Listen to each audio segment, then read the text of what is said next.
point de vue macroéconomique, les grands faits marquants qui risquent aujourd'hui de marquer cette année, les grandes tendances économiques. D'accord. Merci, merci de votre invitation. Je suis sincèrement ravi d'être parmi vous, d'échanger, d'apprendre avec nous et de discuter avec vous. C'est un réel plaisir. Pour répondre à votre question sur les perspectives de croissance et les risques et les incertitudes qui entourent les économies pour l'année en tout cas en cours, il faudrait peut-être faire un détour par la situation actuelle. Donc, je vous propose d'analyser rapidement, en tout cas avant de revenir sur les tendances, sur les projections, de revenir rapidement sur la situation actuelle où on est, pour un peu décrire un peu le point de départ. Et je vais le faire dans le cas du Maroc, en comparaison avec certains pays avancés, parce que ce qu'on a observé, c'est des dynamiques en tout cas contrastées, de certaines divergences au niveau des comportements des agents, au niveau des réactions des agents économiques face à la crise au sud de la Méditerranée par rapport au nord de la Méditerranée. Il y a 3 points de divergence, à mon avis, très révélateurs de l'état actuel de l'économie marocaine. Le premier point, c'est ce qu'on a observé en tout cas dans les pays avancés, en France ou ailleurs, même aux États-Unis, c'est que pendant l'année 2020, pendant la crise sanitaire, l'endettement à la fois des ménages et des entreprises a baissé, c'est-à-dire c'est un comportement un peu bien établi, bien documenté. C'est pendant la période basse du cycle, lorsqu'il y a un ralentissement économique, les agents économiques, la première réaction ce qu'ils font, c'est qu'ils commencent à se désendetter afin de s'alléger pour se préparer à une reprise et pouvoir se rendetter. Donc ça, c'est le comportement qu'on observe lorsqu'on étudie les cycles économiques, depuis toujours, en fait, globalement. Après, il y a des outliers, mais au niveau macroéconomique, ce qu'on observe, ce qu'on établit en termes de... lorsqu'on étudie les cycles. Au Maroc, c'est ce qui s'est passé, c'est plutôt l'inverse. On a certes une décélération des endettements, à la fois des entreprises et des ménages, mais le stock de la dette des deux agents économiques a continué à augmenter. Donc voilà un point de divergence entre le nord de la Méditerranée et le sud de la Méditerranée. Il y a un point de divergence entre, d'un côté, on voit un certain désendettement, le stock de la dette baisse pendant 2020. Au Maroc, on a un comportement d'endettement des agents économiques. Et donc, puisque souvent on rapporte la dette sur le PIB, la dette que ce soit des entreprises ou des ménages sur le PIB, et puisque le PIB a baissé, le ratio a fortement augmenté, ce qui fait que le poids de la dette dans le PIB a augmenté au niveau du Maroc. Voilà le premier point. Ça veut dire quoi? Je vais citer 3 points de divergence entre le Maroc et les pays occidentaux pour dire à la fin que la situation, que à la fois les entreprises et les ménages se trouvent dans une situation affaiblie. Ça, c'est le constat d'aujourd'hui. Avant de réfléchir sur les différents scénarios de l'évolution future, en tout cas pour l'année en cours et l'année qui suit de l'économie nationale.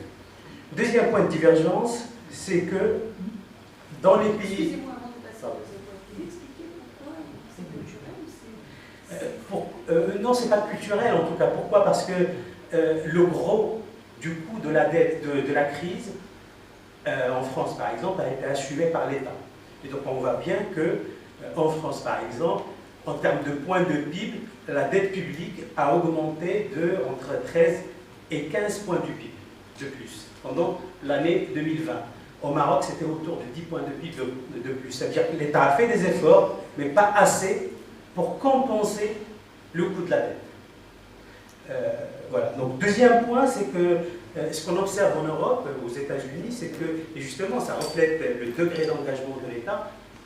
Ce qu'on a observé en Europe, c'est que le taux d'épargne a augmenté pendant la crise. C'est-à-dire qu'il y a tellement de transferts de l'État aux agents économiques, au point que les agents économiques, ils ont réussi à faire de l'argent de côté. Au Maroc, le taux d'épargne en 2020 a baissé d'1 point. Donc voilà un deuxième point de divergence. Et du coup, ça veut dire quoi? Ça veut dire que les agents économiques, et notamment les ménages, et aussi les entreprises, pour affronter la crise, ils ont dû soit s'endetter, soit puiser dans leur épargne. Sous d'autres cieux, ce qui s'est passé, c'est l'État qui a assumé le gros de la dette. Troisième point de divergence, c'est que, en France en particulier, mais c'est vrai aussi aux États-Unis, c'est que les créances en souffrance des banques et le nombre d'entreprises qui ont fait faillite a baissé pendant la crise. Un chiffre hallucinant, en tout cas, quand j'ai regardé ce matin les entreprises qui ont fait faillite pendant l'année 2020 en France, c'est divisé en deux. Une année de crise, il y a 2 fois moins de faillites que l'année qui a précédé. Et du coup, au Maroc, c'est plutôt l'inverse. On a les créances en souffrance ont augmenté de 14% et le nombre de faillites a augmenté aussi, bon, ça, selon les enquêtes qui ont été faites. Voilà le cadre général. Donc on rentre à l'année 2022 avec des agents économiques qui sont à genoux, globalement. Il y en a des secteurs qui s'en sortent mieux que d'autres, certainement. Mais globalement, au niveau des ménages comme au niveau des entreprises, on a des agents économiques qui sont en difficulté. Maintenant, gardons ce schéma global en tête. Qu'est-ce que nous attend pour 2022 et 2023? Bon, pour un peu, il y a tellement d'incertitudes et la crise sanitaire les éléments sont interdépendants. La crise sanitaire a rajouté plus de complexité à la chose. On va procéder par scénario. Bon, il y a 3 scénarios. Certainement, la réalité, ce qui va se passer, c'est entre ces scénarios. Mais bon, il y a un scénario noir, c'est qu'il y a une nouvelle vague qui arrive, des contraintes sanitaires qui seront mises en place. Et là, on va être vraiment, l'économie marocaine va avoir vraiment des difficultés à surmonter une deuxième vague. Pourquoi? Certes, on a eu une bonne campagne de vaccination. Certes, la crise sanitaire a été très bien gérée du côté de l'intérieur. Mais il y a eu des ratés. Premier raté, et d'abord on a des agents qui rentrent en difficulté, mais premier raté qui nous conduit à ce scénario vraiment noir, mais ce n'est pas mon scénario préféré. Mon scénario préféré, c'est le scénario médian, gris, et qui me paraît le plus plausible. Pourquoi le scénario noir, ça va être vraiment, vraiment noir et insurmontable pour l'économie nationale? Parce que pendant la crise, il y a eu des métiers, ce qu'on appelait le travail essentiel, c'est-à-dire les travailleurs de la première et la deuxième ligne. Première ligne, le personnel de la santé. Deuxième ligne, les caissières, les caissiers, les ébouilleurs, tous les gens qui ont pu travailler pendant que le reste de la société est bien... voilà, ils étaient bien à la maison chez eux. Et là, ce travail essentiel, dans ce pays, malheureusement, on n'a pas eu ce débat. Certes, en France, il y a eu ce débat, mais ça n'a pas conduit jusqu'à maintenant à une valorisation de ce genre de métier. Au Maroc, on n'a pas eu de débat du tout. Donc voilà, un grand point. Et du coup, à l'arrivée d'une nouvelle vague, comment peut-on mobiliser ces gens-là pour affronter la situation? C'est compliqué, c'est difficile à faire mobiliser les gens, alors qu'il y avait une ingratitude collective vis-à-vis de ces gens-là. Donc voilà, on n'a pas appris de la crise aussi, on a fait des mesures, le gouvernement a pris des mesures. Parmi les mesures, en tout cas phares, qui a pris beaucoup de poids dans le plan entre guillemets de relance, c'était le programme de prêts garantis. Alors, on a fait des prêts garantis, c'est bien, il y a des entreprises qui ont bénéficié, mais on n'a pas fait d'évaluation, ni ex ante ni ex post, de ce dispositif, pour savoir est-ce qu'on était sur la bonne voie, ou bien est-ce qu'il faut recadrer le tir, est-ce qu'il n'y avait pas d'effet d'aubaine, des entreprises qui ont bénéficié de ce genre de dispositif pour faire autre chose que d'alimenter leur trésorerie. Donc voilà, il n'y avait pas, c'est général, mais en période de crise c'est encore plus demandé, il n'y avait pas cette culture d'évaluation de politique publique, systématique. Et le Parlement ne fait pas ce travail, et voilà. Après, bon. Ça, c'était un deuxième point qui fait que...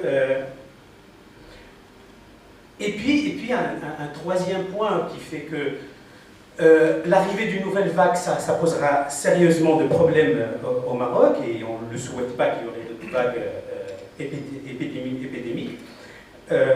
C'est que la situation de l'hôpital public au Maroc, elle est au point où les 6 milliards de plus prévus par la nouvelle loi de finances seraient insuffisantes pour la mise à niveau de l'hôpital public. La raison est très simple, c'est qu'on a fait un choix depuis 2010. Pendant la première décennie 2000, le taux de croissance des dépenses de santé totales, ils ont cru à 2 fois le taux de croissance du PIB. Grosso modo, le taux de croissance de la richesse augmente à 4% par an en moyenne. Les dépenses de santé augmentaient de 8%, donc le double. Et on a raison de faire ça parce que c'est des dépenses, ce n'est pas des dépenses de consommation, mais c'est plutôt des dépenses d'investissement. Je peux m'expliquer pourquoi. Au Maroc, c'est des dépenses d'investissement. En France, c'est plutôt des dépenses de consommation. Parce que voilà, les dépenses de santé au Maroc vont se traduire par une amélioration de l'état de santé des gens. Il y a encore de la marge pour améliorer l'état de santé. Et cette amélioration de l'état de santé va se traduire à terme sur la productivité, qui va générer de la croissance. Et donc, on est encore dans ce cycle vertueux des dépenses en termes de capital, au niveau du capital humain. En France, c'est épuisé. L'augmentation des dépenses publiques ne conduit pas à davantage d'amélioration d'état de santé des gens, qui ne va pas conduire à plus de productivité. Donc les dépenses, c'est des dépenses de consommation sèche. Et du coup, nous, on est entré à partir de 2010 dans une logique inappropriée. On se prenait pour un pays avancé et on commençait à caler le taux de croissance des dépenses de santé sur le taux de croissance de la richesse. Et c'était une erreur depuis 2010. Et aujourd'hui, les 6 milliards, ça ne va pas corriger l'erreur qui était commise pendant une décennie. Et donc tout ça, ça fait que la nouvelle vague risque de faire mal, qu'on ne le souhaite pas. Maintenant, ce qui est plus probable, c'est plutôt le scénario gris au médian. C'est-à-dire, s'il n'y a pas de vague et que le gouvernement tient à mettre en place le projet de loi de finances tel qu'il est, c'est-à-dire qu'il n'y a pas d'ambition pour aller au-delà des 3,5 prévus. Dans ce cas-là, oui, je crois ce scénario il est plus réaliste, en absence de vagues, de nouveaux variants et de restrictions sanitaires. Pourquoi dans le monde aujourd'hui, les observateurs qui analysent les perspectives économiques pour 2022 et 2023 craignent 3 choses en général. Créer l'inflation, c'est-à-dire que... Il n'est pas là, il y a une définition particulière à l'inflation, c'est que l'inflation, c'est une augmentation des prix qui dure dans le temps et qui est entretenue. C'est-à-dire qu'une augmentation des prix, un choc qui tire les prix vers le haut, ça ne veut pas dire inflation. Ça devient inflation lorsque cette augmentation des prix se traduit par des réclamations d'augmentation de salaire, qui se traduit elle-même par une augmentation des prix, et donc on a un cercle vertueux, vicieux, qui se déclenche. Et là, on parle c'est déjà le cas aux États-Unis, mais pas en Europe, et on est loin d'avoir cette éventualité au Maroc. Je crois, et j'ai assez d'éléments que j'ai notés, que l'inflation ne serait pas à l'ordre du jour au Maroc. Voilà, on a un taux au niveau agrégé, en tout cas, on peut avoir entre la perception.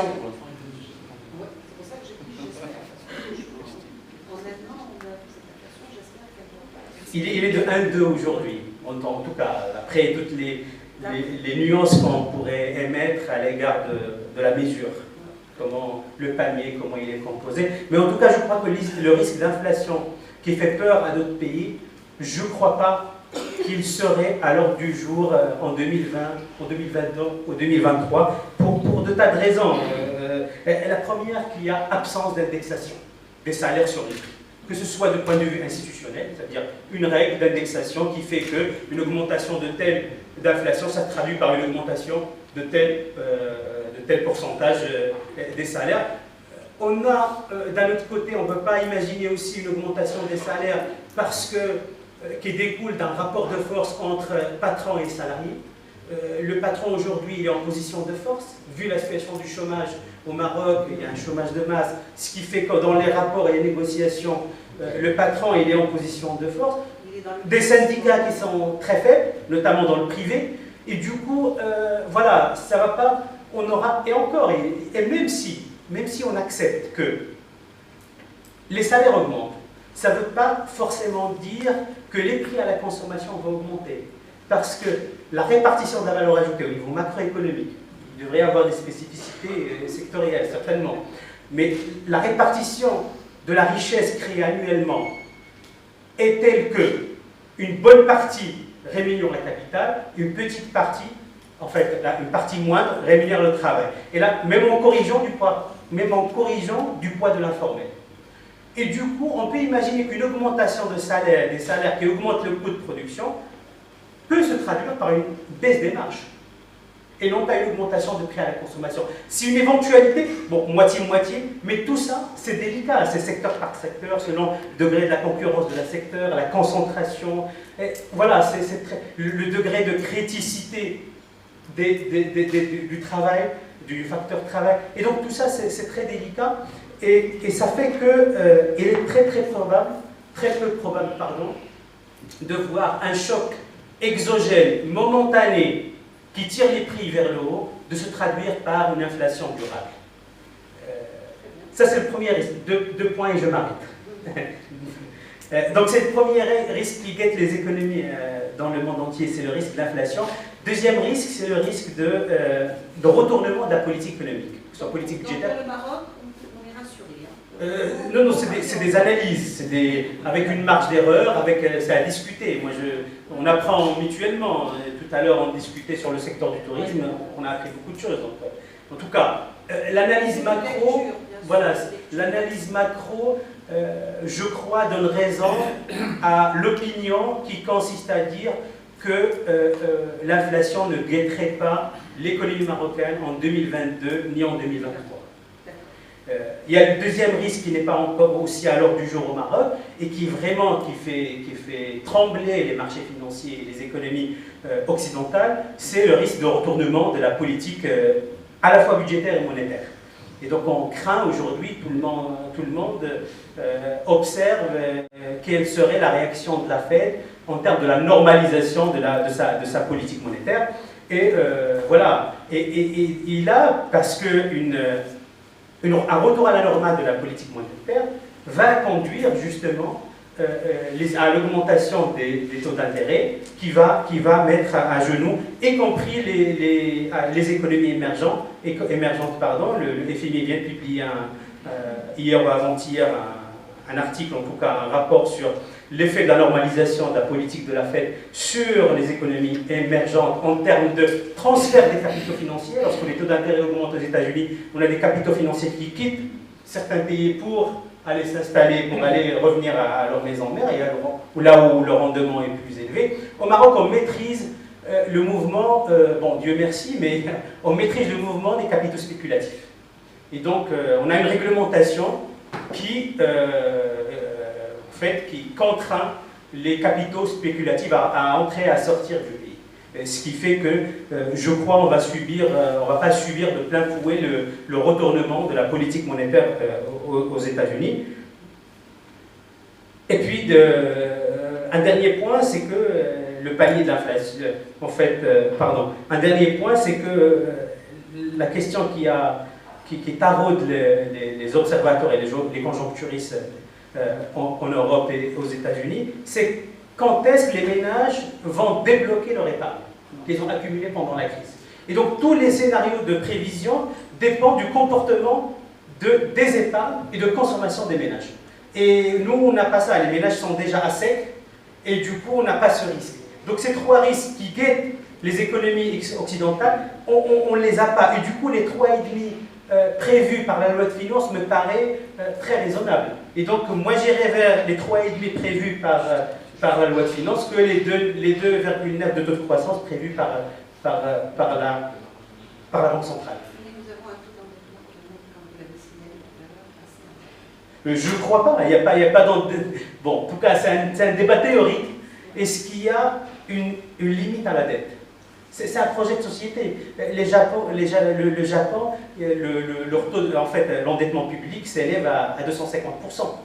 Il est à plus de 150% du PIB en Italie. Il est à 115% en France. Et donc, en fait, la dette traduit qu'est-ce qu'on veut mutualiser ensemble.